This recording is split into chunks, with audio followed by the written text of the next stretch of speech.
Salam alaikum, marhaba bikoum في ce nouvel épisode de Aksara Ballon. Je suis toujours en compagnie de Ramzi. Ramzi, marhaba bik. صحيح حمزة. ماشي comme si on vient de se parler pour un autre épisode. Ramzi, اليوم on va jouer un peu la carte nostalgie. On se posait la question la dernière fois, c'est quoi les transferts les plus marquants اللي شفناهم sur les 20 dernières années, qui grosso modo la période اللي شفناها كاع ou les auditeurs ou là. Et donc on s'est dit on va faire un épisode sur ça. On va prendre championnat par championnat où on chauffe les 10 transferts qu'on considère les plus marquants. Alors c'est pas forcément les meilleurs joueurs ou les plus chers, mais il y a une histoire derrière chacun de ces transferts là. Donc on va vous présenter chacun à tour de rôle un transfert. On va vous expliquer pour nous c'est un transfert marquant de première ligue. La fenêtre c'est de 2000, on triche un peu, c'est de 2000 à 2023. Mais à à peu près le principe. Ramzi, il est quel khat? Premier transfert. Alors, le premier transfert qui est un des plus marquants de la première ligue, c'est celui de Crespo de l'Inter vers Chelsea. Ça, بديت ب 2000, ما بديت بعيد. شغل là, bah oui. Crespo les signé à la saison 2003-2004 Chelsea. Parce que le transfert il est marquant parce que c'est le début de l'ère Abramovich de façon sérieuse. Maintenant, Abramovich, déjà, quand il a repris le club, il a tout de suite commencé à ramener des noms ronflants et Crespo était le premier d'une longue liste. La même année que deux autres grands joueurs, Ejabrom. Mais où spécialement Crespo, je crois qu'il est parti le débaucher de l'Inter, qui justement signé Feha pendant un an. L'Inter avait recruté Crespo de la Lazio l'année d'avant. L'Inter, Chelsea est venu le prendre direct. Sachant que c'était un grand Inter. Pour les Balaxios et les Meshfauch, c'est pas l'Inter Tadoka, c'est l'Inter Tamorati qui avait de l'argent, qui avait des grands noms en attaque. C'était pas un petit Inter de Milan, les Makash d'Araham. C'était d'une grande Lazio, d'une très grande Lazio vers un très grand Inter. Ça pose un jour. Absolument. Et surtout le fait de débaucher le mec après une année barque. Quand il a 3 ans, il n'a pas gagné de titre, là, il va sur le challenge de Chelsea, il va l'attirer. Non, le mec de l'âme, demi-finale de Champions League avec l'Inter. L'année d'après, il part à Chelsea. Donc, le transfert marque le début de l'ère d'Abramovich et de l'ère des gros transferts qu'on connaît de Chelsea jusqu'à aujourd'hui d'ailleurs. Effectivement. À mon tour, on a le premier transfert marquant pour moi, c'est Fabregas qui quitte Arsenal pour aller à Barcelone. Le retour à Barcelone. Alors, au-delà du storytelling, on sait que Fabregas, Djabou Arsenal à l'âge de 15 ans, la 16 ans, la Masia, il devient, si tu veux, le représentant d'Arsenal et tout. Mais Fabregas, c'est le dernier d'une grande génération de joueurs d'Arsenal, la grande génération de joueurs, les Marpouelou avec ça. Ils ont tenu sous Wenger. Les Marpouelou. Il faut se rendre compte que Fabregas Marpouelou a part une cup avec Arsenal. Il quitte le navire juste après lui, mais vraiment juste après lui. Nasri part, Van Persie part. C'est-à-dire c'est les 3 grosses pointures d'Arsenal qui quittent le club pour aller gagner des titres. C'est qu'on se rendait compte que Arsenal n'était plus attractif. D'ailleurs, après, c'était les Rosicky, c'était les Cazorla, c'était des joueurs de Podolski, des joueurs de moins grande envergure, on va dire. Et Arsenal, pour moi, c'est la fin du grand Arsenal de Wenger où les joueurs, on veut gagner des titres, on part. Enfin, pour moi, Arsenal, le divorce, Fabregas capitaine, qui quitte le navire par dépit, qui revient vers son premier amour, c'est la fin d'un grand Arsenal pour ceux qui ont connu le grand Arsenal. Donc, pour moi, c'est un transfert marquant les années 2000-2010. À toi. Effectivement, d'ailleurs, à la période, limite depuis Arsenal, parce qu'il commençait à se rendre compte que ça ne gagnait pas, il fallait aller où c'était possible de gagner. Et Fabregas était l'un des premiers à faire il a initié le mouvement. La valse de... La vague d'immigration avec Arsenal vers... Oui, parce que qui dit par exemple Henry Tani qui est parti à Barcelone, mais Henry il avait gagné mais Arsenal des choses. C'est que Henry خسروا la Champions League راح Barcelone pour ça. Fabregas ما ربح والو وشايف قبل ما يربح والو tu vois, donc c'est pour ça qu'il a choisi de partir. Bon, c'est au suivant. Très bien. Alors, au suivant, Anna, j'ai mis un autre transfert que je considère comme étant un des plus marquants l'histoire de la Première Ligue. C'est le départ de Cristiano Ronaldo vers Manchester. Donc, l'arrivée de Ronaldo vers Manchester. À l'âge, c'est très simple. Hormis le fait que ce soit le début de la légende de Ronaldo, ça veut dire que s'il n'avait pas signé à Manchester, est-ce qu'il aurait eu avec la carrière? Donc le transfert de Ronaldo est l'un des plus importants en Première Ligue, l'histoire de la Première Ligue, parce que Seyd, à la fin, est classé, si tu veux, comme étant un des meilleurs joueurs de la Première Ligue. Dans le gagne le Ballon d'Or, il gagne la Champions League avec United, etc. Donc dans le panthéon, tu as Thierry Henry, tu as Bergkamp et tout ça. Et c'est aussi surtout le premier Portugais à avoir signé pour Manchester United. C'est la première fois que Man U recrute un Portugais. Et même de mouche parce que juste après, Nani, Bruno Fernandes, donc la filiale portugaise à United, peut-être Cristiano Ronaldo. Et voilà, donc c'est un transfert très très marquant pour l'histoire de la Première Ligue. D'accord. Effectivement, Ronaldo, ne serait-ce que le début de la légende, tu vois, ne serait-ce que le début de ce que sera Ronaldo. Après, je serais tenté de dire, vaut mieux se rappeler de Ronaldo qui vient à United la première fois que la deuxième. La deuxième, on va faire comme si jamais ça rate, comme s'il n'est jamais revenu à United, pour des raisons évidentes. Troisième, alors, quatrième transfert, on va faire un plus simple. Pendant longtemps, le capitaine de City, Monsieur City, c'était Vincent Kompany. Il a tenu la baraque pendant longtemps. Il a vu passer chaque année le défenseur le plus cher du monde. Kompany restait le rock défensif de City. Sauf que Kompany, il est acheté à peine quelques jours. Il est acheté fin août. Il est acheté quelques jours avant l'achat de City par les Émiratis. C'est-à-dire que c'est un des rares survivants de City avant qu'il ne devienne riche. C'est un des rares symboles de ce qu'était City avant.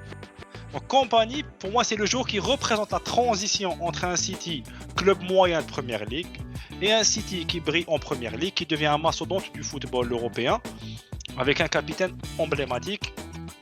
Il a tenu jusqu'à la fin, pour finir entraîneur-joueur pour Anderlecht, mais il a tenu jusqu'au bout. Pour moi, Kompany est un joueur marquant d'une transition, c'est-à-dire d'un City. C'est la transformation de City. C'est lui le passage de témoin, il se fait Kompany. Au suivant. Alors, donc tout à l'heure, j'avais évoqué Van der Sar. Effectivement, le transfert de Edwin Van der Sar, mais la Juve, le Fulham. Tu vas me dire, je vais transfert d'ailleurs, Fulham, ouais. Et ben là, pour moi, il est marquant parce que c'est un signe, c'est un indicateur du début des années 2000 qui te dit que la Serie A est en train de décliner et la Première Ligue est en train de connaître une ascension fulgurante. Pour qu'un joueur, un gardien de but même si c'est un joueur de champ, quitte un top club italien qui fait des finales de Champions League, qui joue le titre chaque année, qui gagne le titre souvent, il le quitte, il va un club anglais de milieu de tableau, c'est bizarre. Ben, en fin de compte, non, c'est pas bizarre parce que justement, l'information commençait à se créer du fait que la Serie A en Angleterre n'est pas la mleh. Donc, un joueur va penser à aller dans un meilleur championnat, dans un championnat plus compétitif, quitte à jouer dans un club de milieu de tableau. Mais il rentre dans un championnat où la lumière est en train, où il est sous les projecteurs, où il va être visible, d'ailleurs ça lui a servi pour la suite, terminer sa carrière à Manchester. Et quel Manchester, un gros Manchester. Oui, son passage a été marquant pour Manchester. Alors qu'à l'époque, c'était le contraire qui se passait, Hamza. À l'époque, tu avais genre Jaap Stam qui avait tout gagné à United, qui quitte United pour la Lazio. C'était le très même contraire, c'est-à-dire ça quittait la Première Ligue, ça quittait Manchester League, un triplé, Champions League, le champion. La Première Ligue parce que c'était moins compétitif que la Serie A. La Serie A, c'était plus... Les gens regardaient la Serie A, faut pas oublier ça, les gens regardaient la Serie A. Donc ils préféraient aller dans... C'est toujours le championnat, la raison du départ, c'est d'aller jouer dans un meilleur championnat. Et Van der Sar, ce qu'il a fait, c'est que chef Blé, l'Angleterre est là. Et c'est ce qui s'est passé. C'est vrai. À toi. Alors, le suivant, c'est dédicace à nos amis Fanta United ce coup-ci. C'est le transfert à Angel Di Maria. Angel Di Maria, pour moi, c'est le début de la fin de la cohérence époque Ferguson. Pour Ferguson, on avait des joueurs de devoir, on avait des joueurs qui mouillaient le maillot, on avait une cohérence sportive. Il y a eu des ratés, les Anderson, mais généralement, United était une équipe qui recrutait pas des grands noms juste parce que c'était un nom là, général.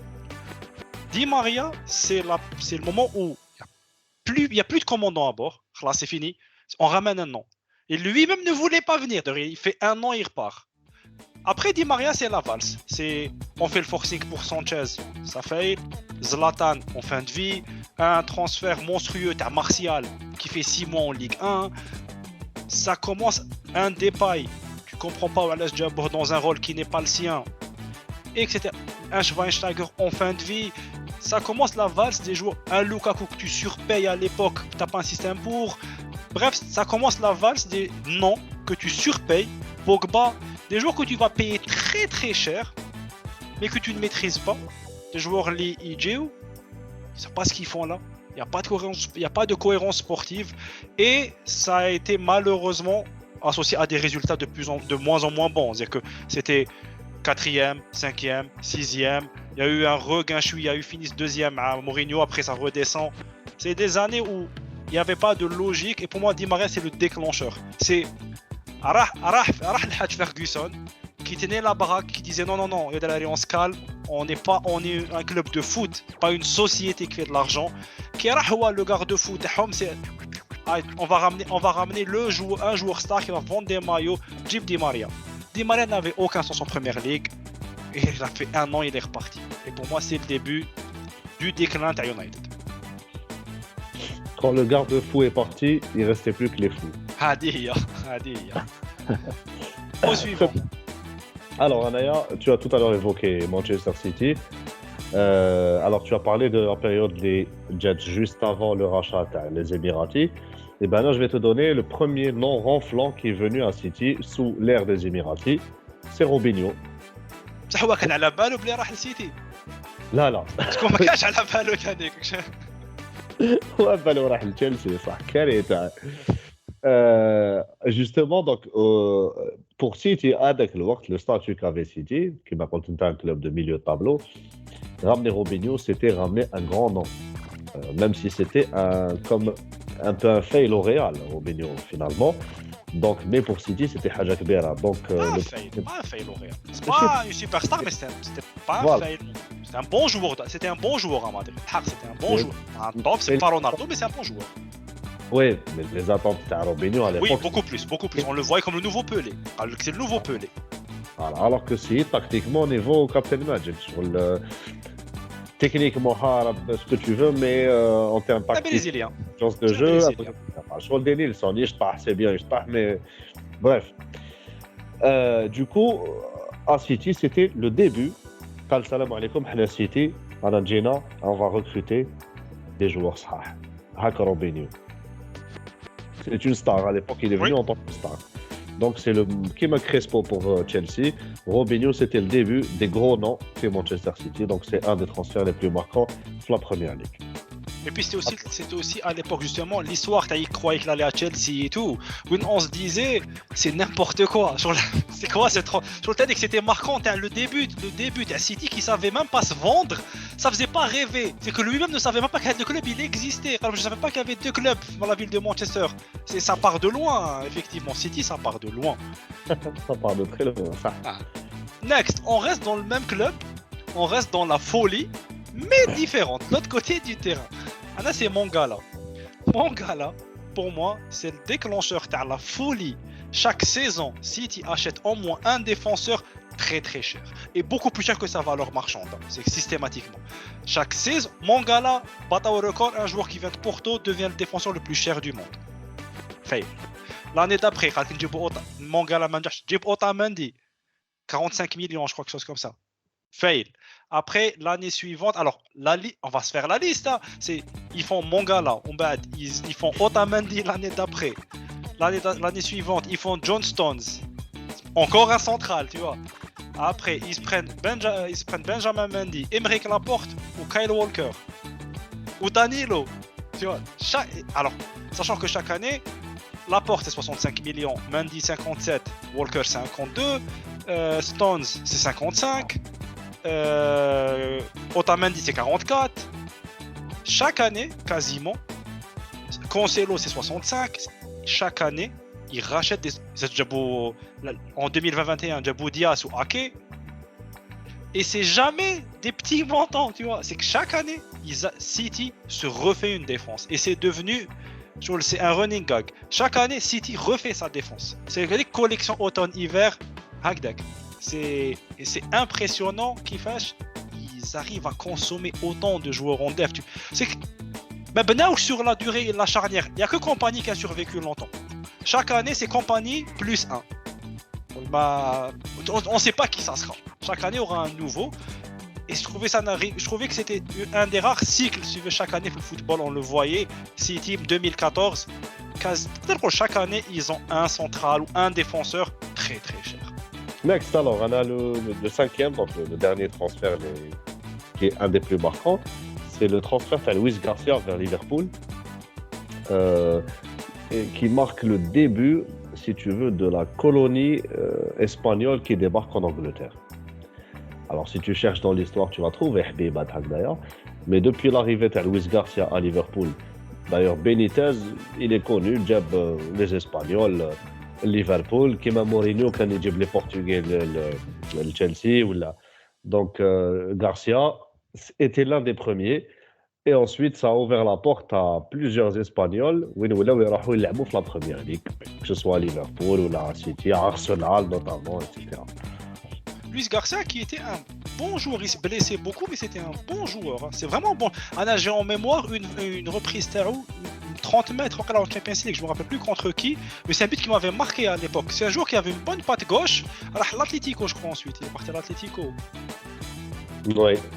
Et du coup, next, le dernier, c'est Monsieur Chelsea. C'est Monsieur Chelsea plus que Drogba, plus que John Terry, c'est Frank Lampard. Frank Lampard qui se fait acheter quand même avant le grand Chelsea. C'est-à-dire que Lampard, il se fait acheter West Ham, il se fait acheter West Ham en 2001. Donc on est vraiment avant le très très grand Chelsea. C'est un des joueurs, pour moi, qui a été le plus marquant dans sa représentation du milieu complet. C'était le meilleur buteur de Chelsea, c'est pas rien. C'était un joueur qui était sur vraiment toutes les zones du terrain. Récupération, Lampard, c'était un modèle. C'était un joueur extrêmement dangereux, extrêmement complet, extrêmement sérieux. Qui est toujours performant. J'ai pas de saison mauvaise à Lampard en tête. C'est un joueur qui a toujours été très performant. Et c'était Houa, le leader de Chelsea dans le jeu. C'est que quand je regardais Chelsea, tout passait par Lampard et souvent se finissait aussi par Lampard. Donc, pour moi, c'est la quintessence du milieu dans les années 2000, début 2010. C'est-à-dire que le milieu qui est ultra complet. Pas forcément dribbleur, mais physiquement, wesh. Mentalement, c'est un monstre. Vraiment, mentalement, c'était le gars, la gagne. Voilà, c'était... Et aussi, ça représentait aussi... Et puis, c'était aussi la représentation de l'échec aussi anglais, ou Gerrard, qui était deux milieux ultra complets, mais qui ne réussissaient pas en sélection. Donc, on a fait le tour des 10 transferts marquants pour nous en Première Ligue. Il y a comme d'autres noms, d'autres suggestions. Laissez ça en commentaire. On est très curieux de voir ça. Peut-être qu'on fera d'autres épisodes dans la Première Ligue si vous avez des suggestions intéressantes. Et puis, on se donne rendez-vous pour le prochain épisode qui se situe un peu plus au sud de l'Europe. Il y aura un peu plus de soleil, Inch'Allah. Ramzi, d'ici là, del qahwa, salwa, aksala ballon. Ciao, ciao. Ciao, ciao.